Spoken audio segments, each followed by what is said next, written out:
Hey guys, so in this video we'll be covering Unit 1.6 of the Math AA SLNHL course, which is deduction. So deduction is basically a proof which is used to prove identities, right? To show that identities are true. So we'll start off by identifying or showing what identities actually are. So first, let's say we have this question here. We have 2x plus 3 equals 4, let's say, okay? And let's say we have to solve this. So we have 2x equals 1 and x equals a half, right? That's pretty simple. So when x equals a half, this here equals 4. And this here is what we call an equation, right? An equation. So this is pretty simple. Just solve this equation, basically find what values of x give you this answer, right? We've all seen equations before. So what are identities, right? Let's go through identities now. Let's say this time we had 2x plus 3 equals 2 multiplied by x plus 2 minus 1. Let's try to solve for x now. So we'll have 2x plus 3 equals 2x plus 4 minus 1. 2x plus 3 equals 2x plus 3, right? And now if you move all the x's to one side, so we have minus 2x, and minus 3, what we'll end up with is 0 equals 0. And 0 equals 0, so what's the answer here? What's the value of x? Well, basically, no matter what value of x we have, so if this is 1, if this is 2, if this is a million, no matter what value it is, we'll always end up with 0 equals 0. And this right here is what we call an identity. Okay, so an identity is basically when the left-hand side equals the right-hand side, or when this side is the same as this side, when one side can be simplified so that they can be written as the same thing. And when something is an identity, we don't actually use the equal mark. What we use is the identity mark, which is 3 lines on top of each other. So when we have an equation, we use our familiar equal sign with the 2 lines. When we have an identity, we use the 3 lines. Okay, and now we're going to move on to deduction, which is proving that these identities are true. So before we actually get to deduction, we'll go through LHS RHS proof, which is basically the main method used in deduction, and you'll see what that means in a second. But basically, LHS just means left-hand side, right? Left-hand side. And RHS is right-hand side. Okay, so just this is what the two words mean. Now, what is LHS RHS proof? Let's say we had this a question, right? And it said prove that. So prove that x plus y squared plus x minus y squared over 2 is equal to, and with the identity mark here, x squared plus y squared. So now it's basically telling us that this is an identity, prove that it's an identity. And the main big important thing about LHS RHS proof is that you cannot move something from one side to the other. Okay, you can't bring stuff across. So what you'd usually do, right, is let's say multiply both sides by 2 to get rid of the 2 down here. You cannot do that. Okay, you cannot move something from one side to the other. You have to work with only one side. Or you can work with both sides, but you work with both sides by themselves. You can't move something from one side to the other side. So important, okay? So for this one, we're only going to work with this side. We're only going to work with the left-hand side. So what we'd do is we'd specify, so left-hand side, and now we start working, okay? So left-hand side, x plus y squared, let's expand that. We'll have x squared plus 2xy plus y squared, right? This is just expanding this. And now let's expand this. So this will be added to x squared minus 2xy plus y squared, right? And this is all divided by 2. Now, of course, this does equal to x squared plus y squared, but we don't need to write this every time because we already specified that we're only working with the left-hand side. So as long as we put this here, we don't need to write this every time. Anyways, these two will cancel out because this is plus minus, and these two are the same, so they're just going to add together. And what we'd have is 2x squared plus 2y squared over 2, right? And now these 2's are going to cancel out. And what we're left with is x squared plus y squared. And now we just said that, so let's hear LHS equals to x squared plus y squared. So the right hand side now is x squared plus y squared. And now we got the left hand side as x squared plus y squared. So now they're the same, right? So what we'd do in the end is we'd say, therefore, left hand side is the same as right hand side. And again, the main key part is that we're only working with the left hand side. We're gonna use our algebra rules, exponent laws, logarithm laws, whatever we need to use to simplify this side and get it to something that's the same as this. And then in the end, we just put the statement LHS equals RHS. So this is our LHS RHS proof. And we're gonna go over why that's important in deduction next in the video. So finally, we get to actual deduction, so deductive proof. And deduction, usually it comes in this form, right? So it says prove that, or show that, or something like that. X of y, I'll get to what that means in a second, equals to, or so equals to, or can be, or something similar like that. Again, x of y. X of y, or it could be z, and I'll get to what that means again in a second. So what is x? First of all, start with x. X is basically sum, product, difference, all stuff like that. So prove that the sum of these, prove that the difference of these numbers, prove that the whatever of them, okay? So this is like what you're actually doing with the numbers. Now y, this is what the numbers actually are, right? So prove that these numbers are this. So first of all, before we get to how we write these numbers, we have to discuss our number groups, which is something that we should probably know already. So we have our number groups, right? We have our n, which is our natural numbers. And our natural numbers are basically just 0, 1, 2, 3, all of those, all positive whole numbers, right? We also have our z, or our integers, okay? And integers are similar to natural numbers, but they can be positive or negative, but they're still whole full numbers. We then have our rational numbers, right? So q, rational. And these are basically just like your roots, so your root 2, your pi, your e, your 3 over 4, all of these numbers, right? And finally, we have our real numbers, so real numbers. And these are just anything that's not an imaginary number, where imaginary numbers are basically root of -1, right? So it's just not root of -1. So the first step in deductive proof is identifying which set of numbers you're working with. And usually it's given in the question. So usually it's like prove that the sum of something integers is this. Okay, so usually we're working with integers. Usually it's gonna say integers. But you have to be careful with what we're working with.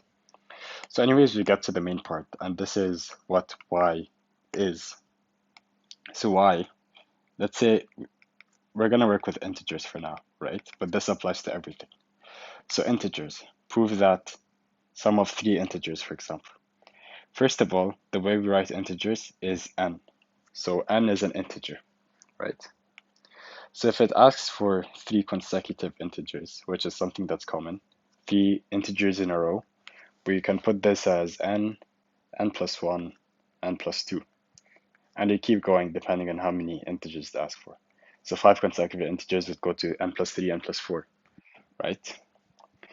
Now, another common thing it may ask is even integers. So even integers. How do we put these? Now, if we said n is our integer, right? So n could be an odd number or an even number for now. Could be 1 or 2. Well, if we take this integer and if we multiply it by 2, no matter what it started as, if we multiply it by 2, it becomes even. So if it's an even number like 4, when we multiply it by 2, it becomes 8, another even.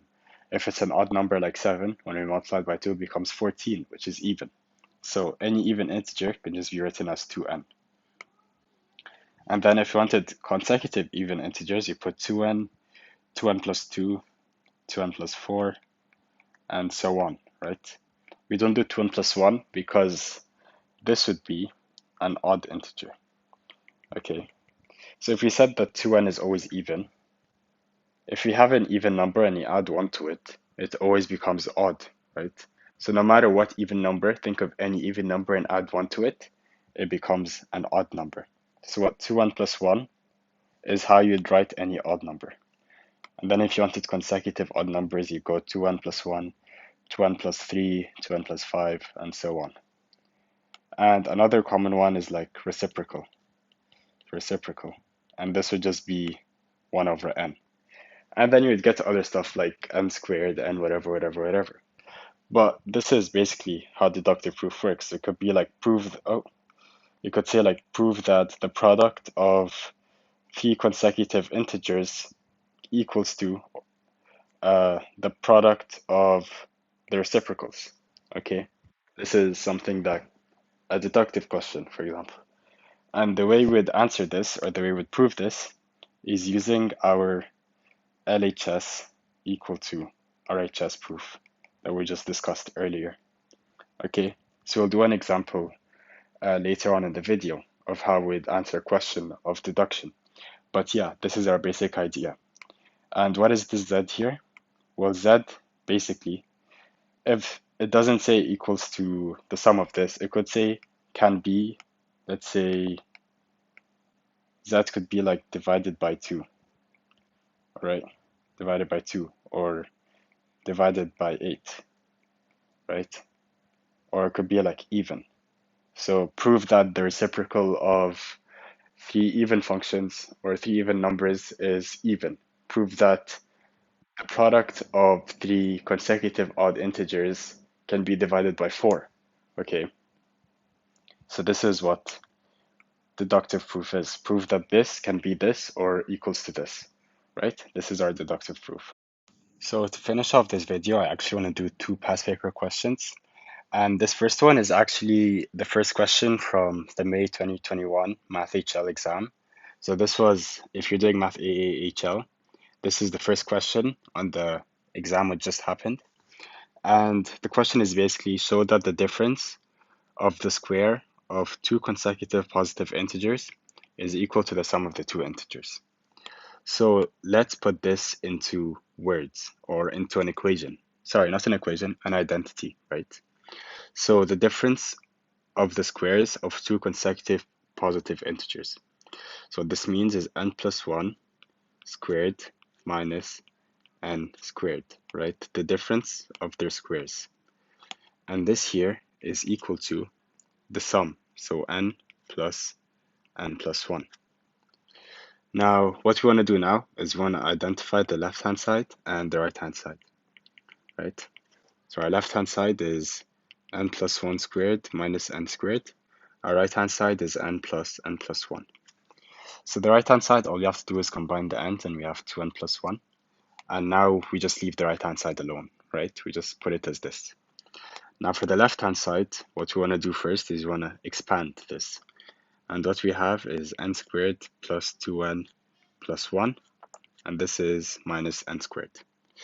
And these cancel out, and what we're left with is 2n plus 1. And now they equal the same thing. And what you see is I actually worked with both sides. So I did work with the right-hand side, I did work with the left-hand side, but I worked with them separately. I didn't move anything from one side to the other, right? And now that they're the same thing, we can just finish this off by saying, therefore, LHS equals to RHS, right? So very important, work with both sides independently, and you always finish with this statement here. Always put this to show that the proof is complete, right? And the thing about deductive proof is that the difficult part is getting this here, getting the equation they have to work with. So you have to really look at the clues, look at what they're asking you, and put it into an identity. But once you have the identity, from there it's pretty easy. As you see, we just solved it in like 5 steps. So the really difficult part is just getting this equation down. So this last question I want to do is using LHS RHS proof to prove this identity here. And this is actually a trig identity, right? This is unit 3. And what I'm trying to get at is that proofs are used in all 5 units of the course. So you should be able to, or you should be ready to see proofs in trig, calculus, functions, statistics, whatever. Just proofs are there. So let's prove this identity, right? Let's use LHS, RHS. And if you haven't done unit 3, I'd recommend not watching this because you'll be a bit confused. But anyways, our LHS is 1 plus sine 2x over cos 2x, right? And our right-hand side is 1 plus tan x over 1 minus tan x. So we can choose whichever side to start with. I'm going to start with the left-hand side because it's on the left. But anyways, so first things first, our one here, this one, we can use the Pythagorean identity to write this as sine squared x plus cos squared x, right? Pythagorean identity. And this sine 2x here, we can rewrite this as 2 sine x cos x using our double angle identity. Okay, and this here is being divided by cos 2x, which again using our double angle identity is cos squared x minus sine squared x. Okay, so we just rewrote the top for now. And what you can see is the top here is basically a squared plus b squared plus 2ab, right? A squared plus b squared plus 2ab. And we know that this expanded form can be simplified as a plus b squared, right? So sine x plus cos x squared. So this is basically this written in factorized form. And if you don't know why I did this, this comes in unit 2. So yeah, this is just writing it as a sum of products or product of factors, sorry. But anyways, this bottom part here is a squared minus b squared. And you know that a squared minus b squared is written as cos x plus sine x, so a plus b, multiplied by a minus b, right? Again, this comes in unit 2. So if you don't know what I just did, this is from unit 2. Anyways, let's move this to the side a bit. And what we have now is, let's actually remove the squared and let's write it in full. So this is just a thing being multiplied by itself. And what we can do now is we can just cancel this out, right? Because they're the same thing. So what we're left with is sine x plus cos x over cos x minus sine x. And what do we do from here? Where do we go? Well, it gets a bit weird if you try to simplify it more. So let's leave the left-hand side for now and let's move on to the right-hand side. Let's simplify this. So what you can do first is, you know that tan x is basically sine x over cos x, right? This is 1 minus sine x over cos x, right? Let's actually draw a line in the middle. Now, this here is basically, if we change this to cos x over cos x, so that they have the same denominator, what we'll have is cos x plus sine x over cos x, right? So we just change this 1 to cos x over cos x, so that they have the same denominator and we can add them. And this here is all divided by, again, we change the bottom one into cos x over cos x, but they have the same denominator, and we divide them. And what we know is that when you have a fraction being divided by a fraction, we can change this by multiplying this fraction by the reciprocal of this fraction. And what I mean here is we can change this as cos x plus sine x over cos x multiplied by cos x over cos x minus sine x. So we multiply this top thing by the reciprocal of this thing. Reciprocal means this goes to the top, this comes to the bottom. And anyways, these cos x's cancel out, and what we have is cos x plus sin x over cos x minus sin x. And what we have now is this the same as this, right? So these are the same now. And since these are the same, we just simplified both sides. We worked on both sides by themselves, but we simplified both sides to the point where we now have LHS is the same as RHS, right? So this is how we do a question like this. And this is probably a pretty challenging question, to be honest, but once you get the hang of it, it becomes pretty simple.